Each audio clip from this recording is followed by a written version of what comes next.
आप सभी लक्ष्मण के बारे में तो जानते ही हो, जो कि एक महान योद्धा है, जिनके किस्से आज भी हर घर में होते हैं। छोटे और बड़े भाई को आज भी सभी राम लक्ष्मण का रूप बोलते हैं। तो कैसे हुई थी लक्ष्मण की मृत्यु, क्या कारण था, जानते हैं इस वीडियो में। आपको बता दें कि लक्ष्मण को आदर्श भाई माना जाता था, साथ ही वो अपनी प्रजा की भलाई के बारे में भी सोचते थे। आपको ये बात जानकर हैरानी होगी कि लक्ष्मण ने प्रजा की भलाई के लिए ही अपने प्राण त्यागे थे और अपने कर्तव्यों का निर्वहन किया था। लक्ष्मण जी को शेषनाग का रूप भी कहा गया है। कहते हैं कि ये धरती भी शेषनाग के सर पर ही रखी हुई है, और कहते हैं कि बलराम अवतार भी शेषनाग जी ने श्री राम अवतार के लिए ही लिया था, जो कि उस युग में श्री कृष्ण रूप में थे। बात की जाए लक्ष्मण की मृत्यु की, तो उसके पीछे एक लंबी कहानी है। जब भगवान श्री राम अयोध्या के राजा बने, तब एक दिन काल तपस्वी का रूप धारण कर अयोध्या आया।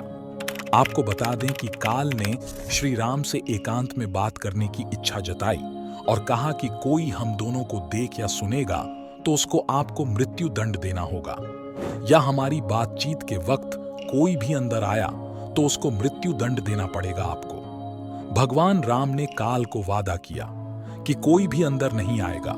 इसके बाद उन्होंने लक्ष्मण को दरवाजे पर पहरा देने के लिए कहा। भगवान राम काल से बात कर ही रहे थे कि तभी वहां दुर्वासा मुनि आ गए।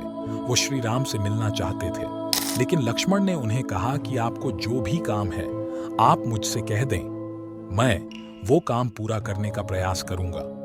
पर दुर्वासा ऋषि इतनी बात सुनकर बोले कि मुझे श्री राम से ही काम है। पर लक्ष्मण जी ने उनको बहुत समझाया, पर वे नहीं माने और अंतकाल में दुर्वासा मुनि क्रोध में आ गए और उन्होंने कहा कि तुमने मेरे बारे में जाकर राम को नहीं बताया तो मैं तुम्हारे पूरे राज्य को श्राप दे दूंगा। धर्म संकट में फंसे लक्ष्मण ने अपने प्राणों की परवाह ना करते हुए पूरी प्रजा के बारे में सोचा।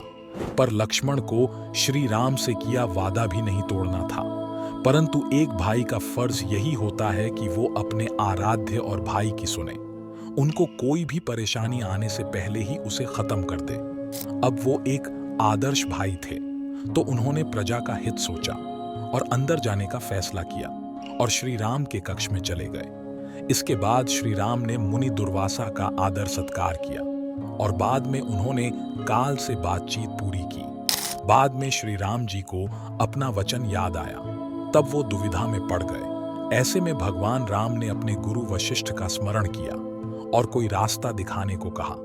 तब उनके गुरु ने कहा कि तुम लक्ष्मण का त्याग कर दो, क्योंकि किसी का त्याग उसके वध के समान होता है। ऐसे में त्याग करना ही बेहतर होगा। जब ये बात लक्ष्मण को पता चली, तब उन्होंने भगवान राम से कहा कि आप मेरा त्याग करने से अच्छा मेरा वध कर दो। लेकिन श्री राम ने फिर भी उनका त्याग कर दिया। कहते हैं कि त्याग के बाद लक्ष्मण जी गहरे समुद्र में चले गए और समाधि ले ली।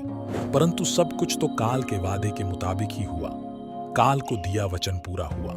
लक्ष्मण जी को काल अपने साथ ले आया और इस तरह उनके इस अवतार का अंत हुआ।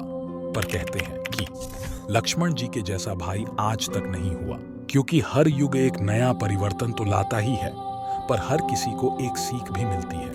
बाकी आपको ये वीडियो कैसी लगी कमेंट में जरूर बताएं और चैनल को सब्सक्राइब करना न भूलें।